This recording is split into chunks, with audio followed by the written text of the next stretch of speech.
चाहिँ म गाउँघरकै मास्तिरबाट सानो सानो काम गरेर फर्किने क्रममा छु। मेरो यात्रा यस्तै छ है।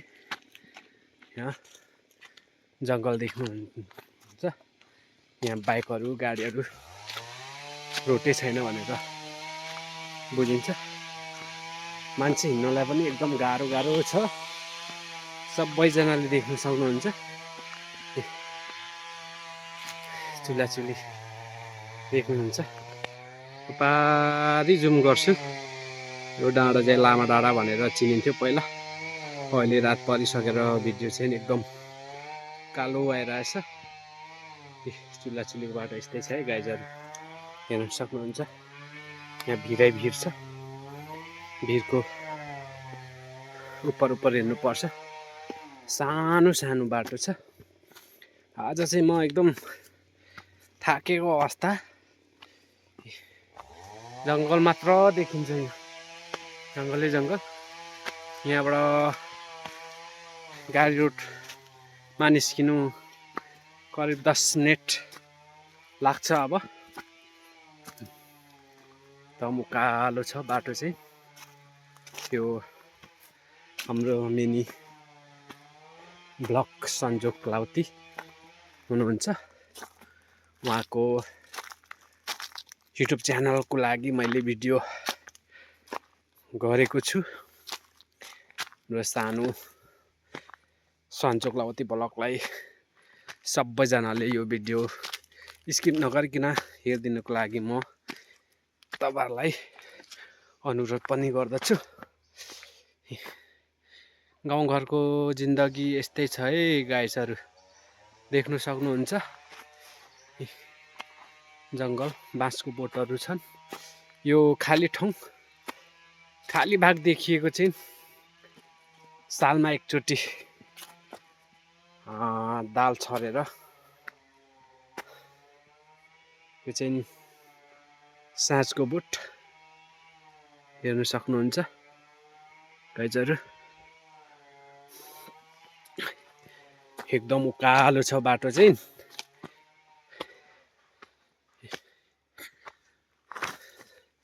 हेर्न सक्नुहुन्छ है गाइजहरू, कोलाको बोटहरू, बाँसको बोट। यो चाहिँ भर्लाको बोट भनेर चिन्ने गरिन्छ। यता हेऱ्यो असारेको बोट, यता वरिपरि हेर्न सक्नुहुन्छ है गाइजहरू। चुलाचुलीको बाटो यस्तै छ है।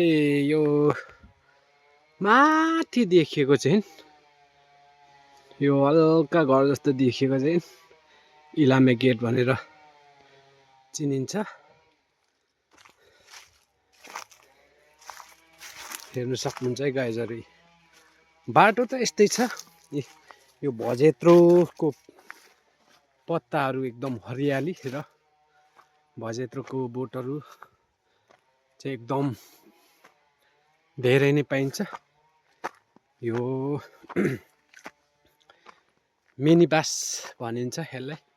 अहिले यो किरात धर्म अनुसार पाठ पूजा गर्दा पनि एकदम धेरै युज गरिने बाँस मिनी बाँस भनेर बुझिन्छ। यो फुलिरहेको चाहिँ इलामेली झार भनेर बुझिन्छ है साथी।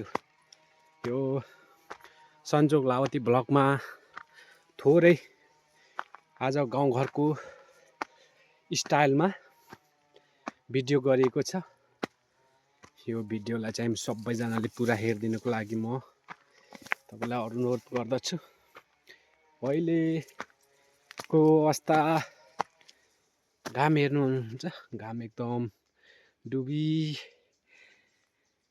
आँटेको अवस्था।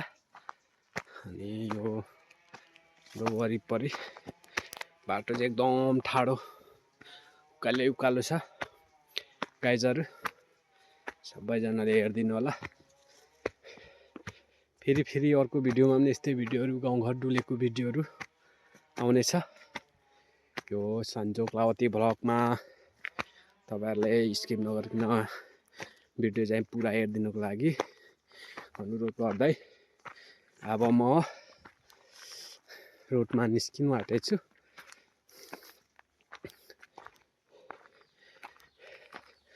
म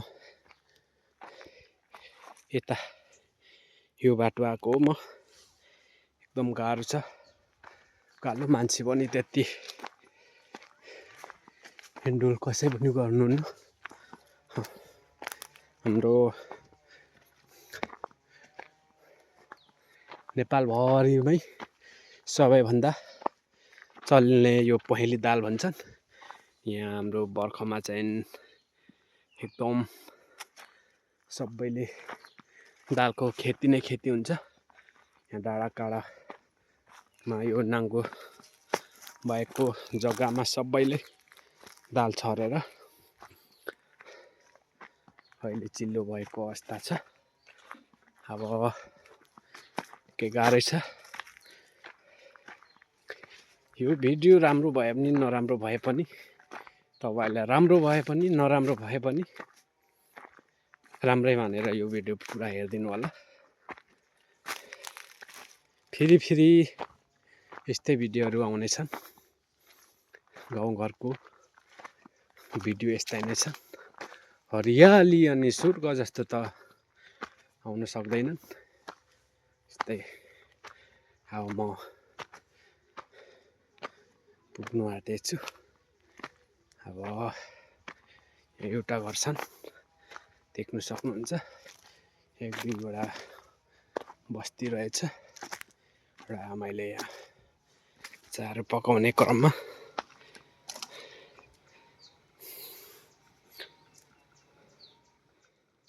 चारो पकाइराख्नु भएको छ र म अब निकै गाह्रो हुँदाखेरि गाडी रोडमा पुगेको छु। यता छन्, यो हाम्रो सिराङ काकाको बाइक अनि यो मेरो बाइक, यता बलि काकाको बाइक देख्न सक्नुहुन्छ। यहाँ कोलाको बोटहरू वरिपरि ढाकेको छन्। यहाँ हाम्रो माथिको आश्रम डाँडा भनेर चिनिन्छ। यति भन्दै मेरो भिडियोलाई यहीँ पज गर्न चाहे।